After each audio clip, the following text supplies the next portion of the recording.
विचारता भयमकरमति दोष सुज्ञानी परम पदार्थ संपत्ति संपजे आनंद धने रस कोश सुज्ञानी। સરસ મજાની વાત આ સ્તવનની અંદર કરવામાં આવી છે. સ્તવનની આ છેલ્લી કડી એટલે આખા સ્તવનનો ઉપસંહાર હોય.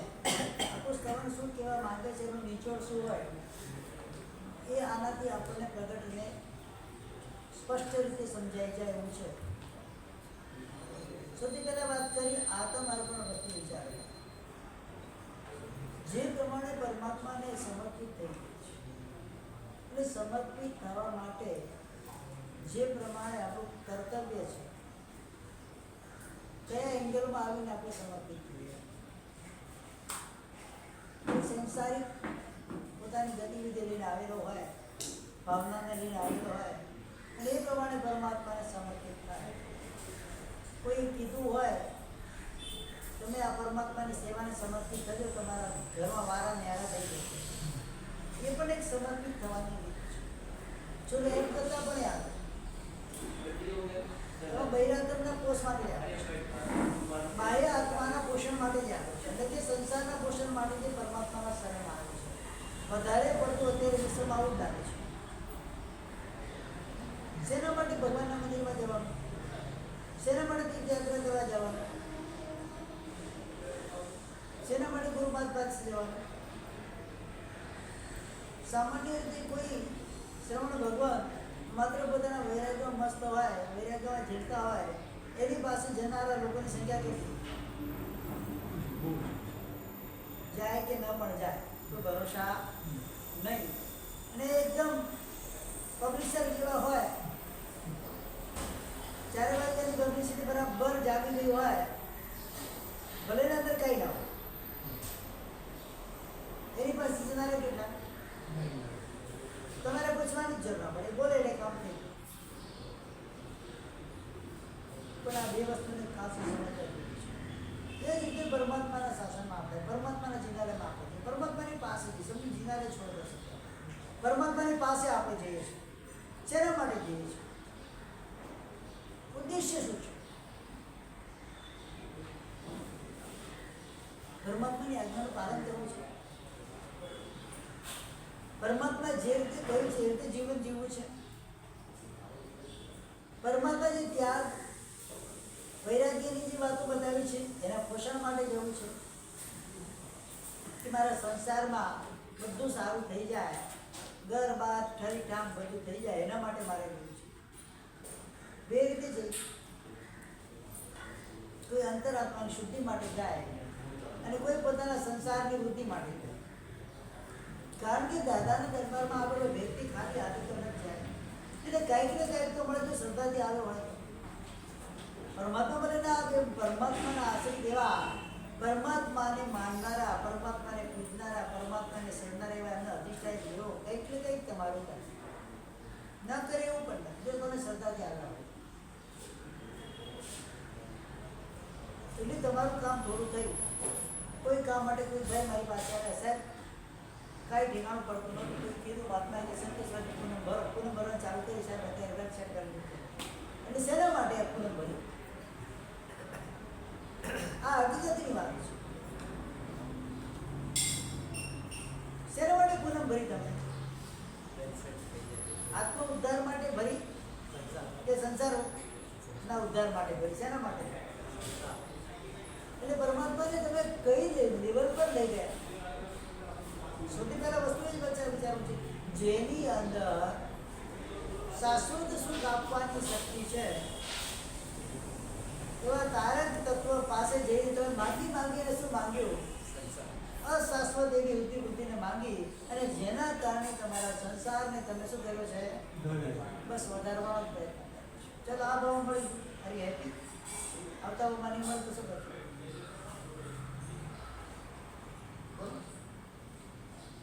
કોઈ કહેશે મારી પાસે 50 કરોડ છે, કોઈ 100 કરોડ છે, કોઈ પાસે કોઈ કહેશે બિલિયન છે, કોઈ કહેશે ટ્રિલિયન કહેશે. એના પછી આગળ બંધ નથી આવતું. પણ એના પછી શું? એના ગયા પછી શું? એ કોઈ વિચાર કરે છે? ચક્રવર્તી પાસે કેટલી બુદ્ધિ હોય પણ 64,000 એની પાસે સ્ત્રી હોય. કેટલી? પત્ની કેટલી હોય? 64 પ્લસ બીજી સ્પેરમાં રાખે, ટોટલ મળીને કેટલી હોય? 1,92,000 સ્ત્રી હોય. કેટલી હોય? એનો સંતોષ. હવે 1,92,000 એક બી એને નહીં જોઈએ, વાત બાકી ને. 1,92,000 ઓલરેડી છે એની પાસે. હવે એના પર પ્લસ 1, 2, 3, 4 જે થાય એને જોશે નહીં, વાત બાકી ને. એમાં એ રસ નહીં લે, કારણ એની પાસે દુનિયા કરતાં વધારે છે. પણ એની વૃત્તિ ત્યાં પણ પોસાતી નથી. એ એમ જ દોડવાનો પ્રયત્ન કરે. એની પાસે ધન કેટલું? 96 કરોડ ગામનો અધિપતિ કહેવાય. 32,000 દેશના રાજાઓ સતત એના ચરણોની અંદર મસ્તક ઝુકાવતા હોય. મુકુટબદ્ધ રાજાઓ કેવા? આટલી વૃદ્ધિ શુદ્ધિનો સ્વામી હોય. 8 અબજ મણ અનાજ રોજ એના રસોડે રંધાય. 10 લાખ મણ મીઠું વપરાય એના રસોડામાં રોજ. એ રસોડું કેટલું મોટું છે? 363 રસોઈયા નિત્ય કામ કરે. રસોઈયા, મુખ્ય રસોઈયા કેટલા? તમારા ઘરમાં એક બધે ભારે પડે, એના ઘરમાં 363 હોય. આટલી બધી વૃત્તિ છે. નવ નિદાન, જે માંગે એ મળે. એ બધું તો એનું આ ભૌતિક એટલે કે આ મનુષ્ય સંબંધી વૃત્તિની વાત કરું છું. દેવ સંબંધી વૃત્તિ એની પાસે કેટલી? 16,000 દેવો એની સેવામાં. કેટલા? મનુષ્યો નહીં, 16,000 દેવો એની સેવામાં હોય. વિચાર કરો કેટલી બુદ્ધિ છે એની પાસે. 300-400 તો રત્નોની ખાણો હોય. રત્નોની, જેમ કે બીજી બધી રત્નોની ખાણો એની પાસે હોય. અને આખી 6 ખંડની પૃથ્વીનો એ રાજા હોય. એના 14 રત્નો, એના 9 નિદાન, એમ તો વાત કરવા જઈએ તો કોઈ પારે ના આવે. એ ધારે એ બધું કરી શકે. આટલી સંપત્તિને પોતે ભોગવે તો એ સંતોષ કરો. બરાબર. શુભમ ચક્રવર્તી પાસે બધી વૃદ્ધિ હતી. 6 ખંડ એની પાસે હતા. હવે બીજા ચક્ર ધરતીને જીતવા માટે નીકળે. બોલો એ શું કેવું એને? જે ક્યારેય શક્ય નથી ત્રણે કાળમાં એ કાર્ય કરવા નીકળ્યો અને લવણ સમુદ્રની મધ્યમાં ગયો અને બધા 16,000 દેવના મનમાં વિચાર આવ્યો કે હું એક છોડી દઈશ તો હું ફરક પડશે. અને 16,000 સાથે પાલકીને છોડી દીધી અને પાલકી સીધી દરિયામાં ગઈ. ત્યારે ત્યાં પૂરો સાતમી નરકમાં જતો પતી ગયું. અને પાછો આવવાની જરૂર જ નથી. ક્યાં સુધી આ સંજ્ઞા છે? અસંતોષ, લોભ સંજ્ઞા ક્યાં સુધી છે? પરમાત્માની પાસે જઈને આવું બધું માંગવાનું છે. મેં લખ્યું ને, આત્મ અર્પણ વસ્તુ વિચારતા ભરમ ટળે નથી દોષ. કેટલું માંગ્યું, કેટલું મળ્યું, મળ્યા પછી સંતોષ થયો અને જેટલું મળ્યું એટલું ભોગવ્યું ખરું? સૌથી મારો પ્રશ્ન એ છે. વ્યક્તિ પાસે જેટલું હોય સંપૂર્ણ એ વસ્તુ એના દ્રવ્યને ભોગવી શકે છે ખરા? ઇમ્પોસિબલ છે, ના ભોગવી શકે. એ સોનાની રોટલી બનાવીને ખાઈ શકવાનું નથી અને હીરાના શાકભાજી બનાવીને ખાઈ શકવાનું નથી. એને ખાવું તો અનાજ જ પડશે, એને ખાવું તો શાકભાજી વેજીટેબલ જ પડશે. જેની વેલ્યુ કંઈ નહીં, એની સંપત્તિ. તો શેનું ગર્વ છે? અને એ જ વ્યક્તિ જ્યારે મરી જશે ત્યારે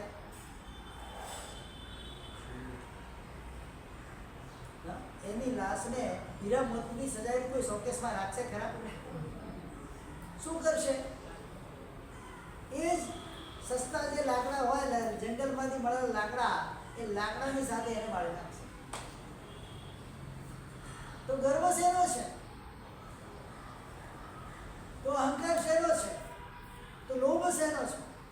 જે તારું શરીર પણ તારું નથી થવાનું, સ્વજનની વાતો દૂર, જે પોતાનું જે માની રહ્યો છે એ પણ પોતાનું નથી થવાનું, તો પછી અહંકાર શેનો કરે છે? કયા મોટા ભાવમાં એ રાચી રહ્યો છે? જાણે કોઈ જાણે ન મરી શકે. વૈરાગ્ય શતકમાં વસ્તુ કોઈ માની રહ્યું ક્યારે મરવાનો જ નથી. શું કહે? શું ક્યારે બન્યું છે?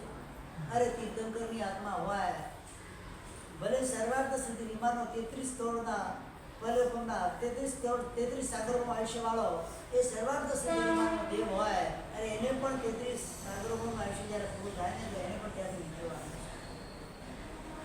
એક સેકન્ડ પણ એ જગ્યા રોકી શકાય નથી. વધારે જેવું આયુષ્ય ખતમ થઈ જાય ટપકવાનું જ છે. એની વૃત્તિ પણ કાયમ નથી. સંસારની અંદર પારાકાષ્ઠનું સુખ ક્યાં આગળ? સંસારી લેવલ દેખાય તો સર્વાર્થ સિદ્ધિ માનું છું. 33 સાગરોમાં વર્ષ સુધી એને આટલી પાપડ હલાવવાની નથી, અને એટલું પણ કષ્ટ એને નથી. જેવો જન્મ્યો છે દેવસેવામાં, બસ એવો ને એવો એઝ ઇટ ઇઝ 33 સાગરોમાં વર્ષ સુધી રહેવાનો. આખરી પાપડ ના હતા, હાથ પગ હલાવવાની વાત જ ક્યાં, મોઢું હલાવવાની વાત જ ક્યાં. પરમ સુખ છે ત્યાં. એ દેવસૈયા ઉપર ઝુમ્મર હોય, એટલે સૌથી વચ્ચેનું મોટું જે મણી હોય 64 મણનું હોય. કેટલા મણનું? આજુબાજુ 32 મણના, આજુબાજુ 16 મણના, આજુબાજુ 8 મણના, આજુબાજુ 4 મણના, 2 મણના, 1 મણના, અડધો મણના, એમ ચારે બાજુ એવા મણીઓ હોય. અને ઝુમ્મર જ્યારે જરાક પવનની લહેર આવે ને હલે, એમાંથી જે અવાજ નીકળે, એમાંથી જે ધ્વનિ નીકળે, એ ધ્વનિ દુનિયાના કોઈ સંગીતમાં ના હોય એટલું મૂકીને મધુર ધ્વનિ. આ સતત 24 વર્ષ એને એ ધ્વનિ સાંભળે તે બધાની વસ્તુમાં કશું જ કામ કરવાનું, ખાવાનું નથી, પીવાનું નથી, કોઈ જ નથી, કઈ નથી કરવાનું. ભૂખ લાગે 33,000 વર્ષે. કેટલા વર્ષે? ઈચ્છા થાય, ભૂખ લાગે એટલે એને ખોરાકની ઈચ્છા થાય, અને મનમાં જે સંકલ્પ કરે અને પેટ એને ભરાય. જેના માટે પણ હલવાનું તો છે જ. ન વસ્ત્ર પરિધાન, ન આભૂષણ હોય, ન ઉભા દવા, ન દેવ પૂજા હોય, કશું જ કરવા. જેવું એક હાથનું શરીર હોય, કેટલું? એક હાથનું શરીર હોય એટલું શરીર દેવસેવામાં ઉત્પન્ન થયો. બસ એમનો એમ 33 સાગરો જ્યાં સુધી ચેવન ન થાય ત્યાં સુધી અનુપમ સુખની અનુભૂતિ એ કરે. એના પછીનું સુખ ખાલી મોક્ષમાં જ કે એ દુઃખી કે સુખ. આટલી પારકાશનો ભક્તિ સુખ મળ્યા પછી દુઃખી જાય કે સુખ સમજ જશે. નિયમ સમજ દર્શન હોય, અને આ બીજા ભાવમાં નિયમ જ એ મનુષ્ય બનીને મોક્ષમાં જ જવાનો કમ્પલસરી. એ ભાવમાં સુખી કે દુઃખી? બોલો, તમે સુખી કે દુઃખી? એ ભાવમાં અંદર એ પડ્યો વિચાર કરે મનુષ્ય ભાવ ક્યારે મળે. એની ઝંખના શેની હોય, એની ઈચ્છા શેની હોય? મનુષ્યના કત્તો ને મનનો ભાવ. શું કહે? બડો ભાગ મનુષ્ય તરફ આવે. તુલસીદાસ પણ આજના શું કહે છે? મને મનુષ્ય ભાવ ક્યારે મળે? કારણ એને ખબર છે કે એનાથી એ જ્યાં બેઠો છે ને ત્યાંથી સિદ્ધશિલા માત્ર 12 યોજન દૂર છે, અને લોકાગ્રહ જ્યાં સિદ્ધ ભગવાન બિરાજમાન છે એ માત્ર 13 યોજન દૂર છે. કેટલું? ત્યાંથી કેટલું દૂર છે? ખાલી 13 યોજન જ. અને એના માટે દેવ માટે 13 યોજન જેવું એટલે કેટલું? આજના પ્રકારે પહોંચી જાય, પણ તોય જઈ શકતો નથી ને જોઈ શકતો. એનો અધિકારનો ઉપયોગ નીચે હોય, ઉપર હોય છે. એ ધજા ઉપર એના વિમાનની ધજા ઉપર દેવનો અધિકારનો ઉપયોગ ના હોય. 100 વિમાનથી ઉપર એના જોઈ શકે. નીચે ગમે તેનું જોઈ શકે. નીચે 7 રાજલોક સુધી જોઈ શકે, 14 રાજલોક જોઈ શકે છે. એ 14 રાજલોક પૂરા શકે, થોડું 13 યોજન જોઈ શકે. નીચે બધું જોઈ શકે, 7મું નરક સુધી જોઈ શકે, પણ ઉપર એની ધજા સુધી. સિદ્ધશિલાની એકદમ નજીક રહેલો આ વ્યક્તિ સમિત દ્રષ્ટિ જીવ જે છે દેવ, એ સિદ્ધશિલાને જોઈ શકતો નથી, ત્યાં જઈ શકતો નથી. ત્યાં જવું હશે ને જોવું હશે તો કમ્પલસરી 7 રાજલોક નીચે આવવું છે. એટલે એની ટૂર કેટલી થાય? 7 + 7 કેટલી થાય? 14 રાજલોક. તમારી કેટલી ટૂર છે? ખાલી 7 રાજ. એની યાદી સુધી 7 રાજલોકમાં જવાય. એટલે 50% બેનિફિટ મનુષ્ય ભાવમાં છે. તો એ ગમે દુઃખી. કેટલો બેનિફિટ છે અહીંયા આગળ? અહીંયાથી મોક્ષમાં જવું તો માત્ર 7 રાજલોક. કેટલું? અને અંતરમાંથી જવું હોય તો કમ્પલસરી 14 કમ્પલસરી 14 રાજલોક. બોલો નજીક અહીંયાથી મોક્ષ છે કે ત્યાંથી મોક્ષ છે? બોલો. પરમ સૌભાગ્યથી આ મનુષ્ય મળ્યો હોય તો આ ભવની અંદર માત્ર ભૌતિકતાને પકડીને એમ જ રાજ્યમાં રહીશું અને એ જીવન મારું પૂરું થઈ જશે. અને ફાયદો શું મળવાનો? કમ્પ્લીટ પૂરું થઈ જશે. પછી શું આવશે? મનુષ્યનો આવશે? પોસિબલ એ કર્મની છે જ નહીં આપણી કોઈ મનુષ્ય બહુ પ્રાપ્ત કરીશું. કારણ અંતરાત્મા શુદ્ધ નથી. જો કોઈ વ્યક્તિ કદાચ સંયોગને અનુસાર એને કોઈ ખોટું કાર્ય કરવું પડે પણ અંતરાત્મા એનો શુદ્ધ, એમાં મનમાં મેલ ના હોય, આત્મામાં મેલ ના હોય, આત્મા શુદ્ધ અને નિર્મળ હોય. કારણસર કોઈ કરવી પણ પડે, પ્રવૃત્તિ ન કરવી પડે એવું નથી. સંસારમાં રહેલા છે પણ અંતરાત્મા એનો ડર નહીં. આ કરવા જેવું નથી, મારે કરવું પડે. શું છે? કરવું પડે. અથવા તો ગતિથી ઇન્વોલ્વ ના હોય. કોઈના લગ્નની રિસેપ્શનની પાર્ટીમાં જવું પડે, કારણસર જવું પડે, પણ એમાં ઇન્વોલ્વ ન હોય, એની પ્રશંસા ન કરે, એને સારું ન મળે. એ અંતર પરિણતિ છે. બહારથી ભલે ગમે તેટલું હોય, ઘણી વખત એવું બનતું હોય છે, સારામાં સારી આરાધના સારું ઉદ્દાન કરીને વૈરાગ્યથી ઉદ્દાન થાય, તેમને ન થાય. અને ઉદ્દાન કે જે માળ આવે એટલે મારા સાહેબ પાસે સાહેબ એક દિવસ પહેલા પરાવી જાય. કેમ? બ્યુટી પાર્લરમાં જવું છે. કેમ કે તમારું 47 દિવસનો વૈરાગ્ય મેં એમ કહું છું. ક્યાં ગયો? અરે ખરેખર તમારું જે એ વખતે સ્વરૂપ હતું એ સ્વરૂપ જ ખરેખર પ્રાપ્ત કરવાનું છે. નથી કે તમને ત્યાં આગળ શરીરને પોષણ કરવા યોગ્ય કોઈ કાર્ય યાદ આવ્યું, મેકઅપ યાદ આવ્યા, સારા ડ્રેસીસ યાદ આવ્યા, નાવા ધોવાનું યાદ આવ્યું, આભૂષણો યાદ આવ્યા, શું યાદ આવ્યા? જો તમે 47 દિવસ આ રીતે વૈરાગ્યની વાસી થઈને રહી શકો તો 48મા દિવસે કેમ નહીં? મારો પ્રશ્ન એ છે કે વૈરાગ્ય 48મા દિવસે ક્યાં ભાગી જાય છે? કેમ 48મા દિવસે તમે વૈરાગ્યને પહોંચી નથી શકતા? ખરેખર એ 47 દિવસ તમારી પ્રેક્ટિસ હતી. શું હતો? એ નેટ પ્રેક્ટિસ હતી. અને 48મા દિવસે તમે ક્રીઝ ઉપર ઉતરો છો બેટ લઈને, અને પહેલા જ બોલે ડૂલ થઈ જાઓ. કેવું કહેવાય? 48મા દિવસે આટલી 47 દિવસની મહેનત કરી તમે, પરસેવો પડ્યો 24 કલાક, અને 48મા દિવસે જેવા ક્રીઝ ઉપર આવ્યા એવા જ પહેલા જ બોલે ડૂલ થઈ જાઓ તમે. અમારી કેવી સાધના છે, અમારી કેવી ગેમ છે, મને એ સમજ ના પડે. એટલે 47 દિવસ શું કહે? એ 48મા દિવસે રાજમાં પૂરા કરે. શું કર્યું બોલો તો ખરા? ક્યારે 48મા દિવસ આખા દિવસ ક્યારે આવે? વર્ષી તપ કેવી રીતે કર્યો? ચૈત્ર વદ આઠમથી ચાલુ કરી વર્ષી તપ. હવે વર્ષી તપ કેવી રીતે કરો? ક્યારે આખા ત્રીજ આવે? એટલે જે 400 દિવસની તમારી સાધના માત્ર એક જ વસ્તુની અંદર શું થઈ ગઈ? શૂન્ય થઈ ગયું. અખાત્રીજતા આવે ને જાય, અખાત્રીજનું પાણું કરવા આવ્યા હોય, બાદમાં આવે પિચકારી ભગવાન પાસે બચકાણ ઉપાસનું બચકાણ આપી દે, મજા આવી જાય કે ના આવી જાય? અઠ્ઠમનું બચકાણ આપી દે, મજા આવી જાય કે ના આવી જાય? હા બોલો તો ખરા, મજા આવે કે ના આવે? તો સમજો ને ખરેખર મેં વસીદત કર્યો છે. 28 થઈ ગઈ પરીક્ષાની અંદર, 5મા દિવસે મહાત્મા મંગલિક સંભળાવવા આવે તે બધાને 18નું બચકાણ આપી. કેવી મજા આવે છે સાહેબ? એવું તો ક્યારેય નતું. હા એવો ભાવ થાય મારા સાહેબ આજે તો સુગંધ આવી ગઈ છે, આજે હવે કંઈ ન થાય. બસ આ જ મારી પરિસ્થિતિ છે. હજુ મારા અંતરાત્માને ઓળખી શક્યો જ નથી, એનાથી હું સમર્પિત થઈ શક્યો છે. આત્મ અર્પણ વસ્તુ વિચાર આત્મા પણ કેવું છે, પરમાત્માને સમર્પિત થવું છે. વસ્તુ સ્થિતિ શું ભલે એને બાહ્ય ભાવમાં દેવી પડે.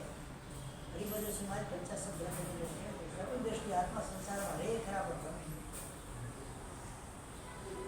સંસારમાં વસે ખરા પણ ન રમતે. શું કહેવાય છે? સંસારમાં રમે.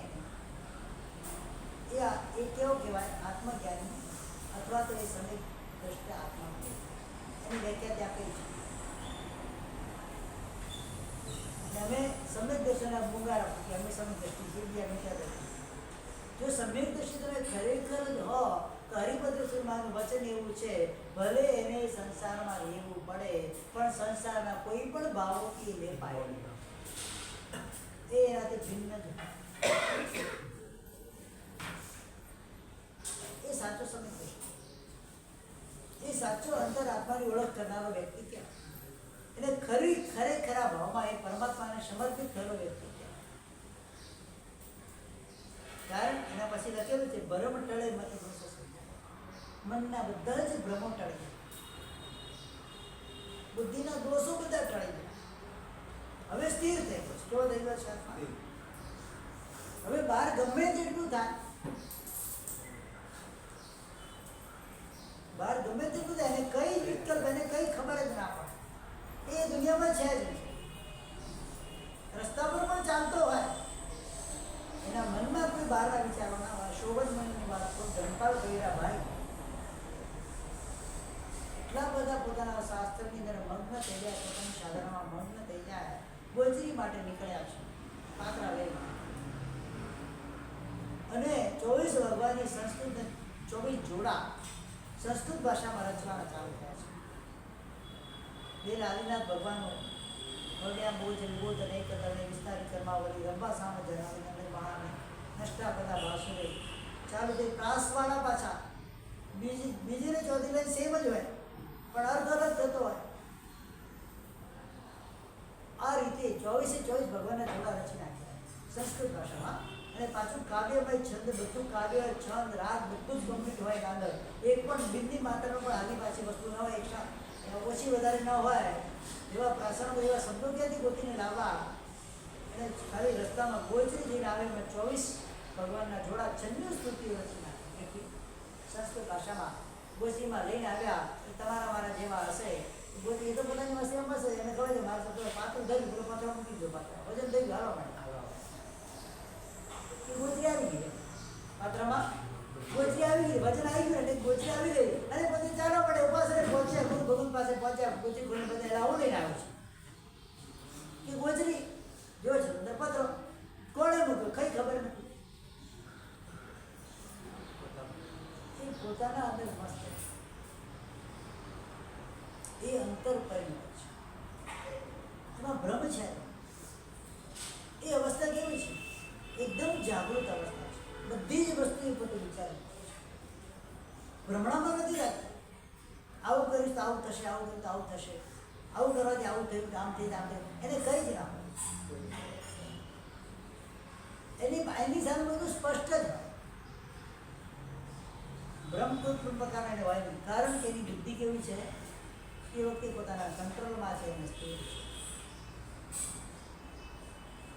એમાં એને સારામાં ખોટામાં સારી બુદ્ધિ ક્યારેય ના થાય.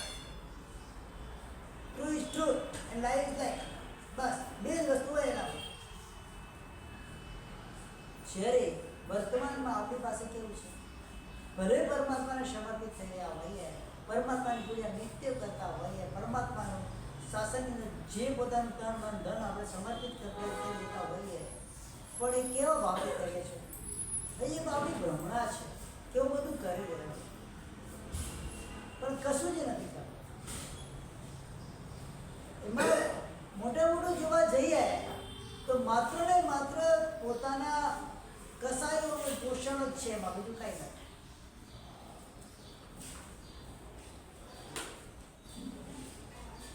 મેં આ કામ કર્યું, મેં આમ કરાવ્યું, આ જિંદા મેં બંધાવ્યું, આ પ્રતિમા મેં ભરાવી, આ મેં કરાવ્યું, મેં એટલે આ ભ્રમણા જ છે.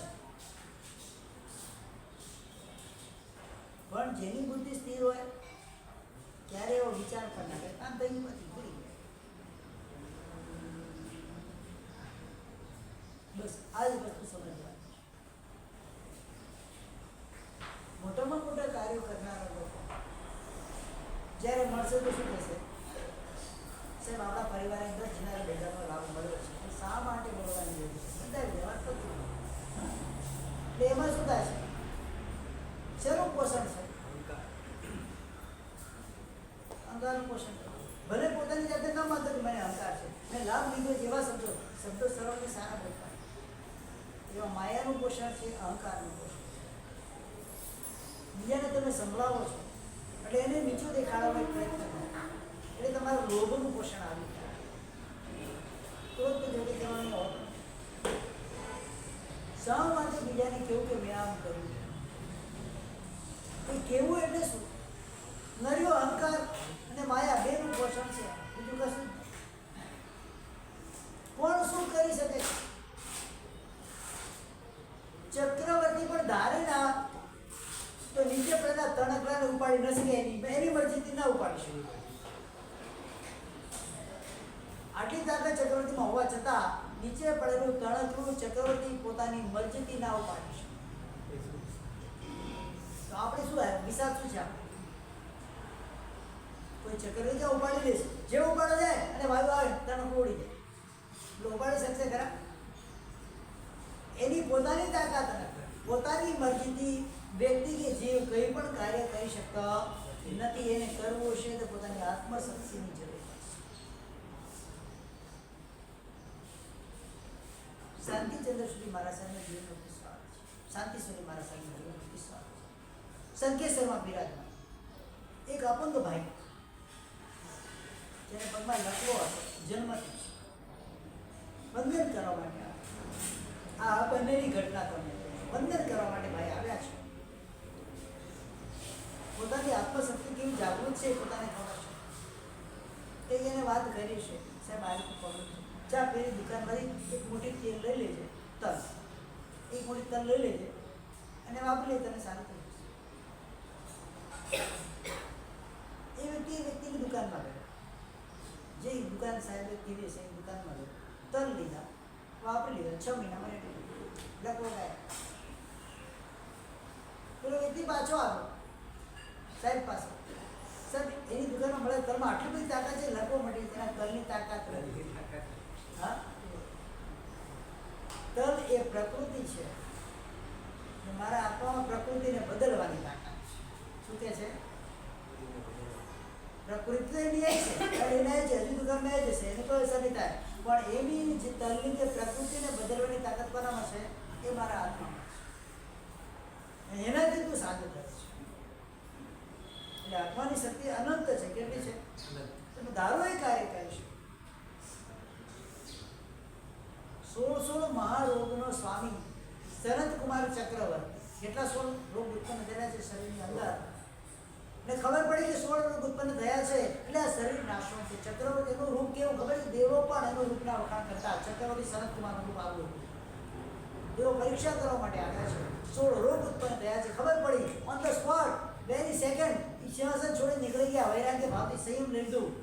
6 મહિના સુધી એમનું સૈન્ય સાથે 64,000 રાણીઓ પાછળ ફરી છે. પાછળ ફરીને જોયું બે દેવ પાછા આવે છે. તમારા શરીરમાં રોગ છે, અમે તમારા પ્રસન્ન થયા છે, તમારો રોગ મટાડી છે. સનતકુમાર કહે છે, હા, આ ભવ રોગ મટાડવાની, આ શરીરના રોગ મટાડવાની તાકાત મારામાં છે, તારામાં તાકાત મારા ભાવ રોગને મટાડે. શું કહે છે? મારા ભાવ રોગને મટાડી આપ. તને ખબર નથી કે રોગ મટાડી તાકાત આમાં તો બધી છે. ભલે તો મને ખબર છે મારા શરીરમાં રોગ છે, એ તો હું બધે મટાડી શકું છું. બધી લબ્ધિઓના સ્વામી કહેતા તમે દ્વારા રૂપાળી આંગળી કરી, આંગળી પર લગાવી દીધી, સડેલી આંગળી, કોડથી સડેલી આંગળીઓ લગાવી સોના જેવી ચમકવા મળ્યા. આ તો મારાને તાકાત છે, પણ મારે એની કંઈ જરૂર નથી. તો મારા ભાવ રોગને મટાડ, મને મોક્ષ સુધી પહોંચાડે તો તને માન. એટલે આત્માની અંદર કેટલી શક્તિઓ પડેલી છે. બધી જ લબ્ધિઓનો સમાવેશ આત્મામાં રહેલો છે. પ્રગટીકરણ એના માટેની મહેનત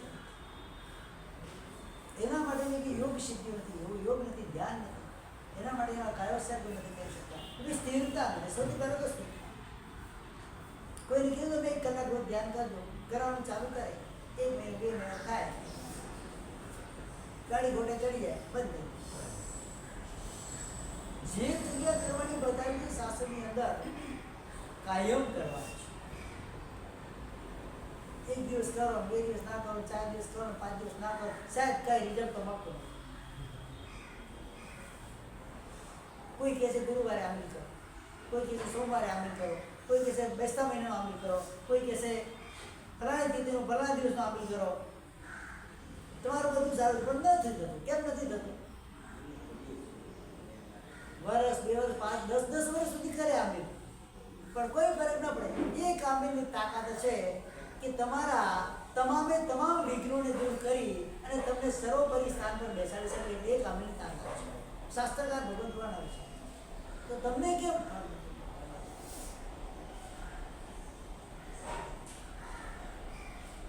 તો અંદર ગડબડ ચાલે છે. ગુરુવારે કરવાનું કીધું છે કે આ ગુરુવારે નથી, આવતા ગુરુવારે કરવી, ગડબડ ચાલ્યા કરે. કાં પછી કરવા આમિલ કરવા જાય, એમાં પછી બધી રેષાઓ ઉત્પન્ન થાય. એટલે એ બધી વસ્તુ ન ચાલે ત્યાં. એ શુદ્ધ પરિણતિવાળા તપ જોઈએ. તપ કેવા જોઈએ? તપસ્વી એવો શુદ્ધ કાયા, ન મનની એવો માયા. માયા વગરનું, કપટ વગરનું, કોઈ પણ જાતની ઈચ્છા વગરનું તપ જોઈએ. કેવું જોઈએ? તમે જેટલી ઈચ્છા રાખશો તમને એટલા પ્રમાણે જ મળશે. જેમ મોઢીઓ પહેલા ભયંકર કોટીની તપસ્યા કરતા, નિયાણું કરેલા, તપનું ફળ મને હતા, આવું મને મળી જાય, બસ સંસાર હારી ગયો, બધી ખતમ. નિયાણું એટલે નિયમ અંદર બીજા ભગવાન રુધિર પ્રાપ્ત કરી એ રુધિરને એને ડૂબી અને ક્યાં જાય? નરક ગતિનું નિયમન થઈ જાય. તપ ક્યારે પણ મારક ના હોય, તપ તારક જ હોય.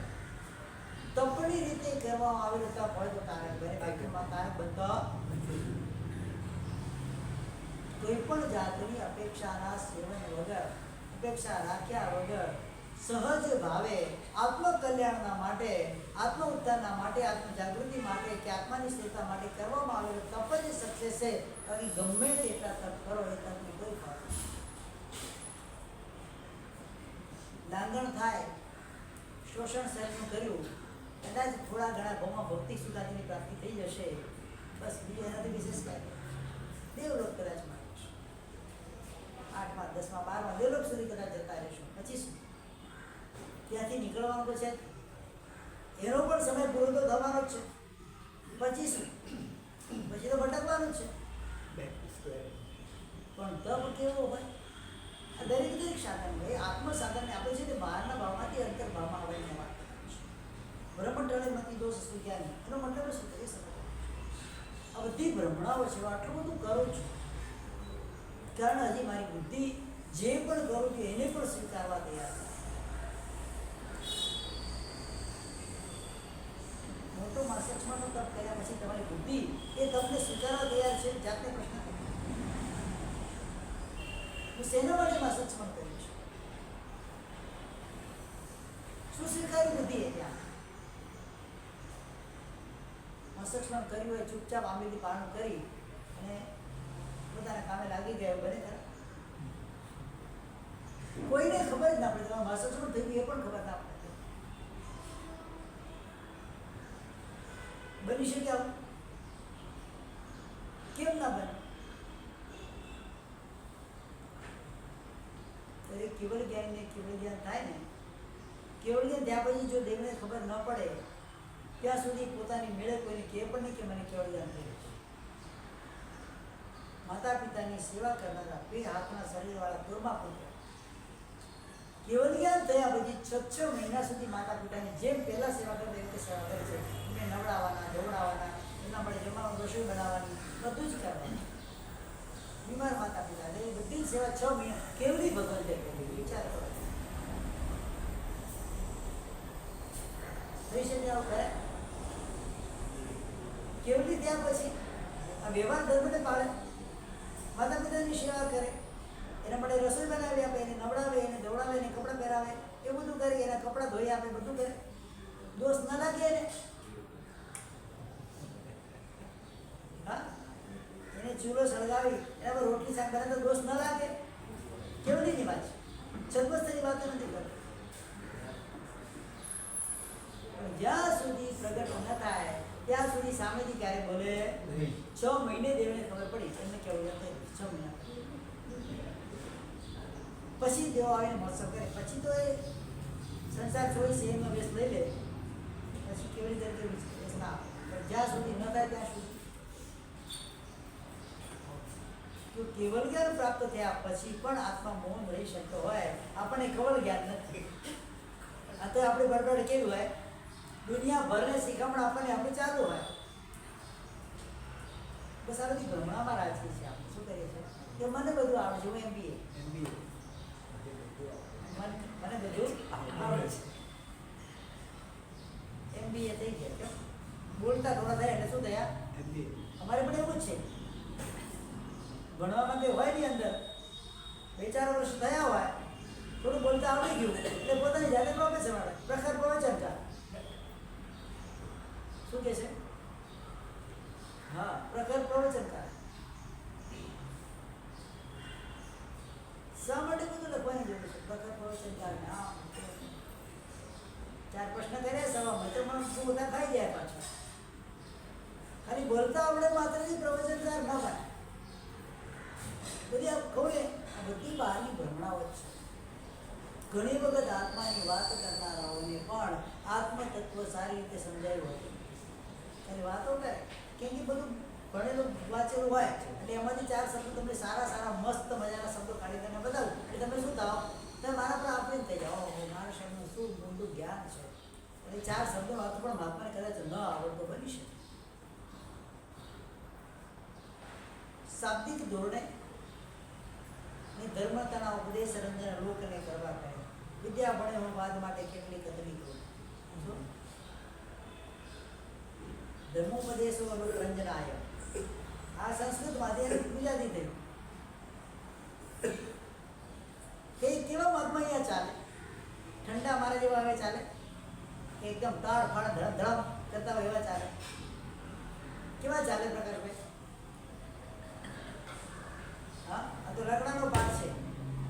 થોડો ઘણો આમ તેમાં તો પાટે તોડી નાખે. ખરેખર આ બધી એક ઘેરછા છે. કશું એમાં આત્મબુદ્ધિ જેવો કોઈ પણ જાતનો વિકાસ નહીં. પ્રવચનની ધારા, પ્રવચનની વાણી ક્યાંય ઉગ્ર ન હોય, એ શાંત જ હોય. વીર મધુરી વાણી વાકે જલદી જલ ગંભીર. કેમ આવું બોલ્યા મારે? પરમાત્મા તો 16 રસને 9 રસને જાણે વાણીના. કેટલા? એકદમ શાંત રસમાં વાણી આપે છે પરમાત્મા. કેમ મધુરી વાણી પીરસે છે? એ પણ કરવા પ્રવચન કરી શકે, એ પણ ધમાલ મચાવી શકે. એમની સભા તો કેટલી મોટી? અમારી સભા 10, 15, 5, 25, 50,000 માણસ છે. એની સભામાં કેટલા? કરોડો દેવ. અરે તમારી સભામાં તો ખાલી મનુષ્ય જ આવે છે, એની સભામાં દેવ આવે છે, મનુષ્ય આવે છે, તિર્યજો પણ આવે છે. ક્યારે કોઈ પરમાત્માને આજે એકદમ તાપ આવી ગયેલા જોયા વ્યાખ્યાનની અંદર? સાંભળે ક્યારે? એ ન જ આવે. પરિણત છે, ઠરેલ છે.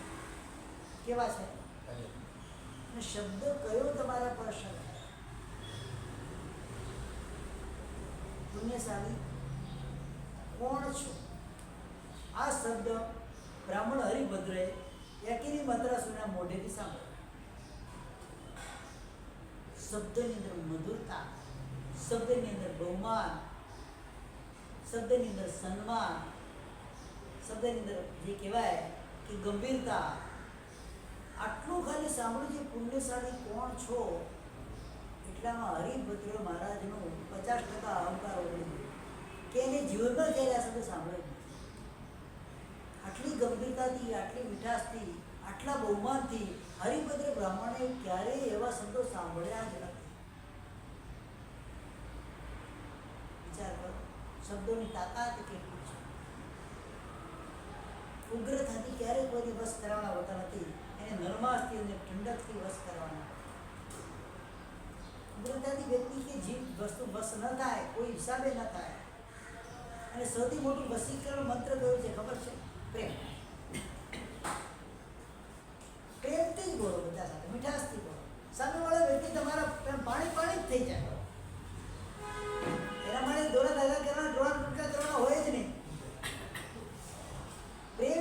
મોટું વશીકરણ મંત્ર છે. મીઠા શબ્દની મીઠાશ, તમે શબ્દો કેવા બોલો છો એ તમારા અંતરાત્માની ઓળખાણ છે. અને મીઠાશથી બોલેલા, સરળતાથી ધીરે ધીરે બોલેલા શબ્દો એને ગોઠવવાની પણ જરૂર ન પડે, એક પછી બીજો શબ્દ ઓટોમેટિક ગોઠવાઈ જાય. ન ગોઠવાયું બનતું નથી. આટલી હૃદયની એ શબ્દો ત્યારે તમારા મોઢામાંથી નીકળે કે અંદર એકદમ ટોપ ક્વોલિટીની સરળતા પડી હોય ને તો જ આવા શબ્દો મળે. અને સરળ વ્યક્તિ જ મોક્ષમાં જઈ શકે. જ્યારે પણ આડોવાળો કોઈ પણ વાંકો ચૂકવો હોય વ્યક્તિ ક્યારે મોક્ષમાં જઈ શકતો એટલે હૃદયનો, શરીરનો કઈ વાંધો નથી. હૃદયથી સરળ વ્યક્તિ હોય એ જ વ્યક્તિ મોક્ષમાં જવાનો અધિકારી બને છે. શ્લોક પણ છે, સિયંબરો આસંબરો વિતુ હુવા અન્નો સમભાવ ભાવિક હૃદયો લભતે મોક્ષમ ન સંશય. ચાહે શ્વેતાંબર હોય, ચાહે દિગંબર હોય, ચાહે બુદ્ધ હોય, ચાહે કોઈ અન્ય સંન્યાસી હોય, કોઈ પણ જીવ હોય, અગર અંદર સરળતા પડી છે લભતે મોક્ષમ ન સંદેહ, એ નિસંદેહ મોક્ષને પ્રાપ્ત. એટલે વક્રતા, માયા, કપટ માટે આ મનુષ્ય બળ છે. બ્રહ્મ ટળે મત દોષ સુજાની. એ ભ્રમણા આપણા અંદર રહેલી હોય કે મેં આમ કરી લીધું, કેવો બેટાને કેવો કંટ્રોલમાં લઈ લીધો, કેવો એને દબાવું છું, તમે એને નથી દબાવતા, તમે કેવું દબાઈ રહ્યા. અત્યારે કદાચ તમારા કરતાં એનું પુણ્ય ઓછું છે. વસ્તુ સિદ્ધિ ક્યાં બની છે? કારણ કે તમારી કોઈ તાકાત નથી કોઈનું તમે ખરાબ કે સારું કરી શકો. એના પુણ્યની અંદર ઓછા વધતું થાય ત્યારે જ તમે એના પર અધિકાર જમાવી શકો, અથવા તો એના તાબામાં તમે આવી શકો, બાકી ના આવી શકો. આ બે વિચારીને આ મતી દોષ, આ બુદ્ધિનો દોષ છે. હું એના માટે આટલું કરું છું. અરે ભાઈ, એ ભ્રમણામાં કેમ રાચે છે? તું કશું જ નથી કરતા, તારી કોઈ કેપેબિલિટી છે જ નહીં. શેમાં શા માટે માને છે કે મારા પર હું છું તો પરિવાર ચાલે છે? અરે એ તો ચક્રવર્તી પણ એમ જ માનતા હતા, હું છું તો ચક્ર ચાલે ને ગયા પછી ચક્ર ચાલે જ છે. પણ એનો તો પતો નથી. કેટલા રાજા ગયા? એક રાજાને એક રાજ્યા છોડી ચાલ્યા સંસાર, છોડી ચાલ્યા સંસાર. કેવા છે? સંસાર ધુમાડના બાચકારે નહીં જાતા નહીં લાગે વા. કેટલાય ગયા? એનો હતો બધું નામ પણ છે. અત્યારે નિશાન થોડું નામ પણ કરી ખ્યાલ છે. કેટલાય જતા રહ્યા. તો કઈ પ્રમાણમાં મારે રાચવાનું છે ભાઈ? શેના માટે રાચું છું? અને મારી બુદ્ધિનો આવો દુરુપયોગ શા માટે? યાદ કોણ આવે? જે આત્મશુદ્ધિ કરેલો છે યાદ આવે છે.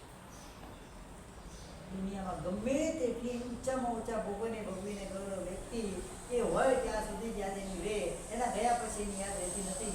પણ જે આત્મસમૃદ્ધિથી સમૃદ્ધ થઈને ગયેલો આત્મા હોય તો એ આત્મા અનંત કાળ સુધી લોકોને યાદ આવે. સમૃદ્ધિ કઈ છે? ભૌતિક બાહ્ય સમૃદ્ધિ કે અંતર સમૃદ્ધિ છે?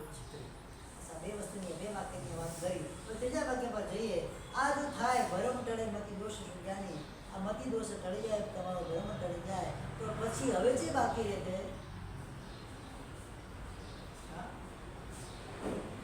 હવે જે બાકી છે હરી, હવે જે બાકી છે જ નહીં. પરમ પદ પદાર્થ સંપત્તિ સંપત્તિ આનંદ ઘને રસ. આ પરિસ્થિતિમાં જો મારો આત્મા જાય એટલે હું બધે પરમાત્મા જ છું. શું છે? પરમ પદ પદાર્થ સંપત્તિ સંપત્તિ. પરમ પદાર્થની સંપત્તિ તમે પ્રાપ્ત કરી દીધી એટલે સ્વયં તમે શું થયા છો? પરમાત્મામય થયા છો. અને પરમાત્મામય પણ એટલે શું? આનંદ ધન પણ. કેવું છે? બસ આનંદ ધનની અંદર જ તમારા રસનું પોષણ હવે થઈ રહ્યું છે. સમજવું કાંઈ જોઈતું દુનિયામાં કાંઈ લેવાનું નથી. આ સમગ્ર દુનિયા હવે માયાજાળ કેવી લાગે? એટલે મદારશા પોતાના દીકરાઓ પારણામાં ઘોડિયામાં જમતા હોય. ઇટાલીની એ રાજકુમારી મદારશા અંતર્જ્ઞાની જ હતી જન્મથી જ. એના લગ્નની વાત આવે, રાજકુમારો જોવા માટે આવે. એની એક જ શરત હતી, લગ્ન પછી જેટલા પણ સંતાન થશે બધા પર મારો અધિકાર હશે. તમે જે દિવસે અધિકાર કરશો તમને છોડી દેશો. છોડી દે, તમને છોડી દઈશ. એક રાજકુમારી આ વાતને માની લીધી. 7 સંતાનો થયા. કયા? કેટલા? એટલો સંતાન ઘોડિયામાં સૂતો હોય, ઘોડિયામાં પણ એને એક જ વસ્તુ છે, સંતોષી બુદ્ધોસી નિરંજનોસી સંસાર માયા પરિવર્જિતોસી त्यक्त मोह जालम त्यक्त संसार त्यक्त मोह जालम મદારસા વાક્ય મુવાચા પુત્ર મદારસાના દીકરાને એ જ વખતે ઘોડિયા માટે એટલું સિદ્ધ છે, તું બુદ્ધ છે, નિરંજન છે, આ સંસારની માયા જાળમાંથી તું મુક્ત થઈ જા, त्यक्त સંસારના માયા મુક્ત થઈ જા, એવા મદારસા તને બેટા ઘોડિયામાં આ જ શીખવામાં શું આપે, પાણામાં આ જ હળદામાં ગાવે. અને એ છોકરો મોટો થઈ સંન્યાસી મારે જોઈ સંન્યાસી 7 દીકરાઓ સંન્યાસી કેટલા 7 અને 8મા દીકરાનો જન્મ રાજકુમાર કહેવા મારો અધિકાર લઈ જા મારા મદાર સાહેબ સંન્યાસ જેને દિન શાસન નતું ને 8મો દીકરો પણ દીકરો કોનો એ મદાર સાહેબ એને પણ પછી મોટો થઈને શું કર્યું સંન્યાસ પરમ પદાર્થ સંપત્તિ આ પરમ પદાર્થની સંપદા એને પ્રાપ્ત કારણ એના અંદર કોઈ પણ જાતનો ભ્રમ નથી, પ્યોર હતું. શું હતું? જે પણ હતું કેવું હતું? 100% સોના જેવું એનું મન હતું. એટલે જેને પણ જે પણ આપે એના માટે સ્વીકારી બની જતું. ખરેખર આવી માતાઓ મળવી મુશ્કેલ. જન્મથી જ બાળકને વૈરાગ્યના સંસ્કારનું પોષણ કરે. એને ખબર છે મારા નિમિત્તે આ જીવ સંસારમાં આવેલો છે, પણ મારા નિમિત્તે આ જીવ સંસારમાં જ રહે એવું મારે નથી. શું કહે છે? આ જીવ કોના નિમિત્તે આવ્યો છે?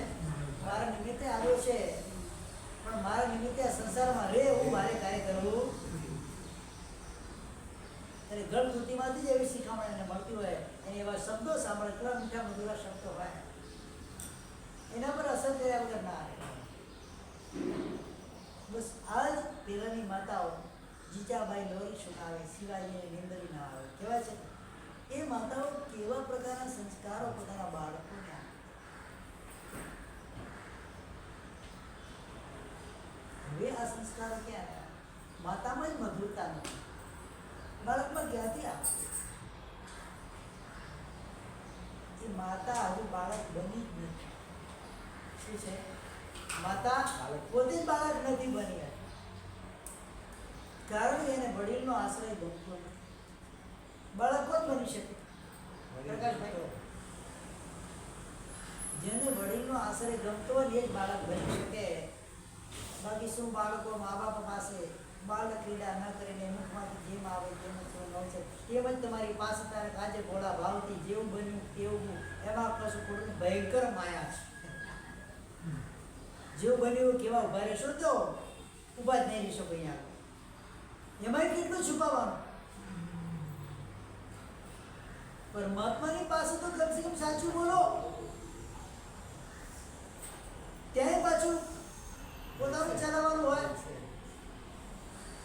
પરમાત્માની પાસે પેલા કે ઘોડિયામાં સાચું રડ્યો હોય તો પરમાત્માની સામે રડે ને. ઘોડિયામાં સાચું ના રડવાનું તો પરમાત્માની સામે જઈને હું રડવાનું છે. એટલે એ જે સ્થાનમાં એને જવાનું છે, ખરેખર જેના આશ્રયને જેના શરણે જવાનું છે, એની સામે તો નિખાલસ હોવો જોઈએ.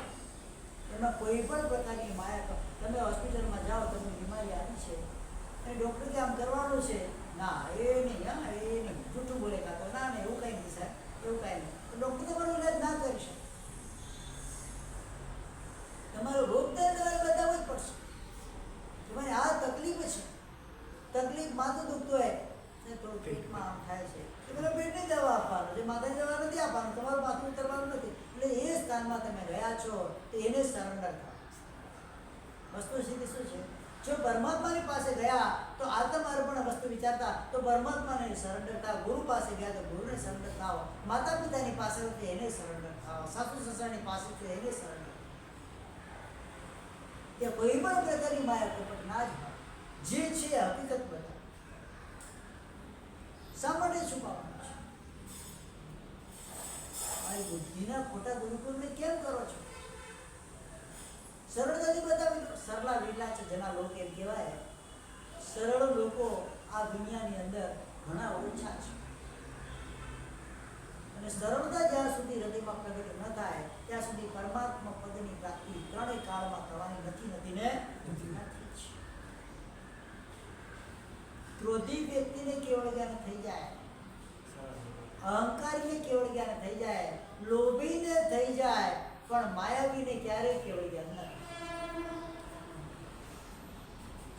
કારણ કે ક્રોધિત વ્યક્તિ એના ક્રોધને એક સેકન્ડમાં શમન કરી શકે, અહંકારી પોતાના અહંકારને એક સેકન્ડમાં સમાવી શકે, લોભી વ્યક્તિ પોતાના લોભને એક સેકન્ડમાં ખલાસ કરી શકે. આ ત્રણેય દ્રષ્ટાંતો શાસ્ત્રમાં છે, એમને નથી બનતો. ચંદ્રરુદ્રાચાર્ય પોતાના ક્રોધને સમાવ્યો, કેવળ જ્ઞાનની પ્રાપ્તિ થઈ. બાહુબલી પોતાના અહંકારને સમાવ્યો, કેવળ જ્ઞાનની પ્રાપ્તિ થઈ. કપિલ મુનિએ પોતાના લોભને સમાવ્યો, કેવળ જ્ઞાનની પ્રાપ્તિ થઈ. પણ માયાવી વ્યક્તિ ક્યારેય ત્રણેય કાળમાં જ્ઞાનની પ્રાપ્તિ નથી. એને માયાને સમાવતા ઘણી વાર લાગે, પોતાની સ્વયંને પ્રગટ કરતા ઘણી વાર લાગે. લક્ષ્મણ સાધવી ધારા તો એ જ ભમા મોક્ષમાં જઈ શકત, પણ માયા કરી. શું કર્યું? બધું અટકી ગયું, કઈ ના રહ્યું.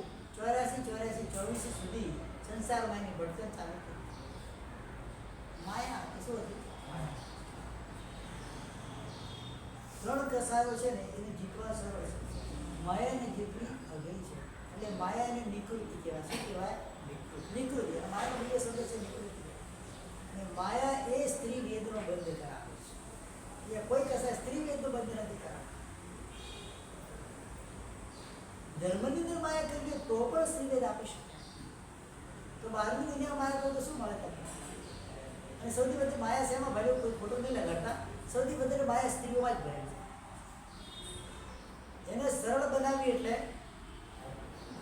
કૂતરાની પૂંછડીને સીધી કરવા બરાબર છે.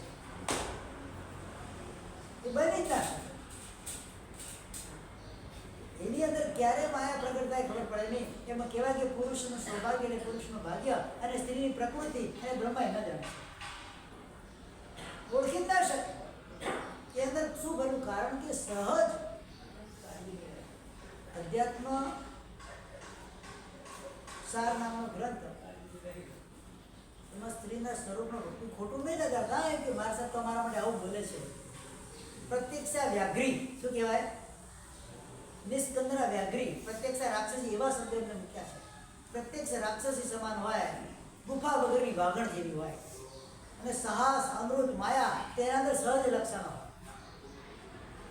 આ મહાત્મા લખેલું છે. અને આ ગ્રંથ અધ્યાત્મ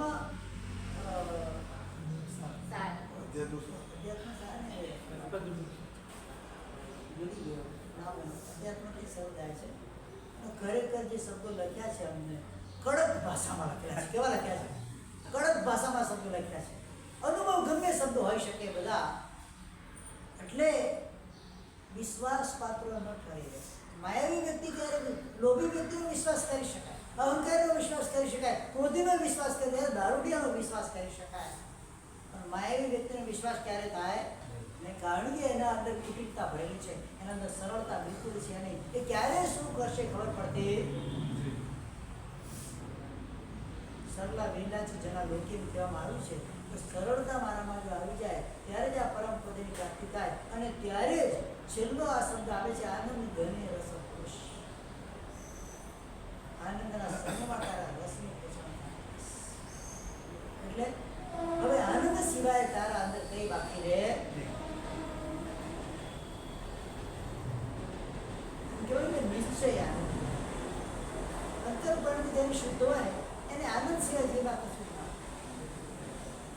શ્લોક બતાવે છે, ભૂષયા ભેક્ષમ અશ્નમ જીર્ણવાસો વનમ ગૃહમ તથાપી ભિક્ષુરસ્ય હો ચક્રોપી અધિકમ સુખમ. ચક્રવર્તી કરતા પણ એને અધિક સુખ હોય. ક્યારે હોય? કેવો મુનિ હોય?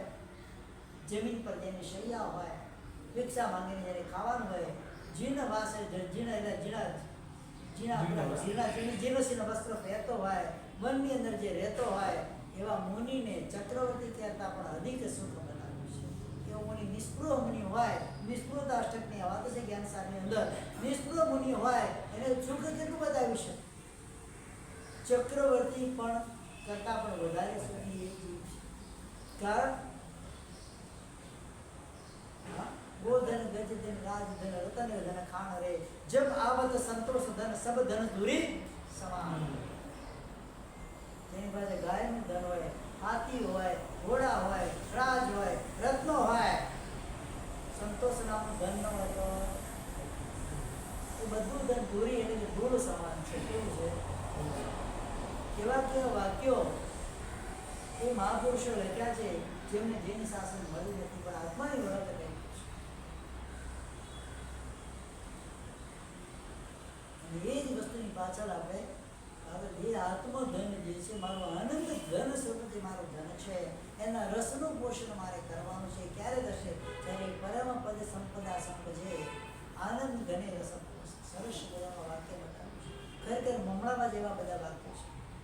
બ્રહ્મટળે મતી દોષ સુધ્યા. એક એક વાક્ય તમને કહું, એક એક વાક્યના રહસ્યોને સમજવા. ખાલી સ્તવનને સાંભળવાથી, સ્તવનને બોલવાથી, સ્તવનથી કંઈ અસર થાય નહીં, પણ એના અંદર પડેલું જે રસ છે, રસનું પોષણ. આ આખા સ્તવનની અંદર માત્ર ને માત્ર એક જ વાત આવી છે, મારી આત્માની પુષ્ટિ કરી દે, આત્માની ઓળખ, પરમાત્માને સમર્પણ, આત્માની પુષ્ટિ,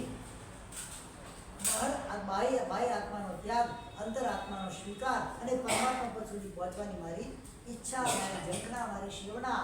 અને એના પછી હવે જે વાક્ય આવશે, હવે જે સ્તવન આવવાનું છે કાલેથી બંધોકૌશણનું સ્તવન, એમાં કર્મની વાતો આવશે. કારણ કે આત્મા અને કર્મ આ બંનેનો સંયોગ છે. જે કર્મનો સંયોગ વળગેલો અનાદિકાળથી, એમ કહેવાય આત્માને કર્મનો સજ અનાદિકાળથી છે. એ આત્માને સમજ્યા પછી આત્માને જે હંમેશા માટે પરેશાન કરે છે, જે એને મુક્ત થવા નથી દેતા, એવા કર્મનું કાર્ય આપણે કાલથી પુસ્તક એટલે લગભગ આખો કર્મ ગ્રંથ એમાં આવી જશે. અને પહેલો કર્મ ગ્રંથ જે બતાવે છે કર્મ પ્રકૃતિ, પહેલા કર્મ ગ્રંથના બધા જ પદાર્થ એના અંદર લગભગ આવી છે. પૈઠી રસ મહેશો, ત્યાં પ્રકૃતિ, સ્થિતિ, રસ અને પ્રદેશ, ચારે ચાર વસ્તુનું એના અંદર વિશ્લેષણ થવાનું છે. કર્મ ગ્રંથ કોઈ ન સાંભળ્યો હોય, ન શીખ્યો હોય, એના અંદર કર્મ ગ્રંથ ઘણી બધી વાતો આવશે. એમાં તમારા મનની અંદર ઉત્પન્ન થયેલા પ્રશ્નો પણ એમાં ઘણા બધા પ્રશ્નોનું સમાધાન સહજ રૂપે થઈ જશે. એ સ્તવનો પણ ખાસ, એ સ્તવનને પણ ખાસ સાંભળવા જેવું છે. આવતીકાલથી પદ્મભૂષણનું સ્તવન ચાલુ થવાનું છે. કર્મ ઉપર ચાલશે. કદાચ શબ્દો નહીં સાંભળેલા હોય તો પલ્લે ન પણ પડે, પહેલેથી તમને કહું છું. ભેંસ આગળ ભાગવત ભણતો હોય, ભેંસ માથું બોલાવે, એવું નહીં કરે. સમજવાનો પ્રયત્ન કરે. શું સમજવાનો પ્રયત્ન થશે? આગળ વધશું આપણે વિશેષ રીતે. અને પાયાની જે વાત કરી લીધી મેં, ભાદરવદ 11 જેની પણ ભાવના હોય ઘરની અંદર જણાવજો, વિચારણા કરજો, મેસેજ મૂકી દેજો, જેથી કરીને ઘણા લોકો એમાં જોડાઈ શકે. 14મી તારીખ રવિવાર વરઘોડો છે. બધા આપણે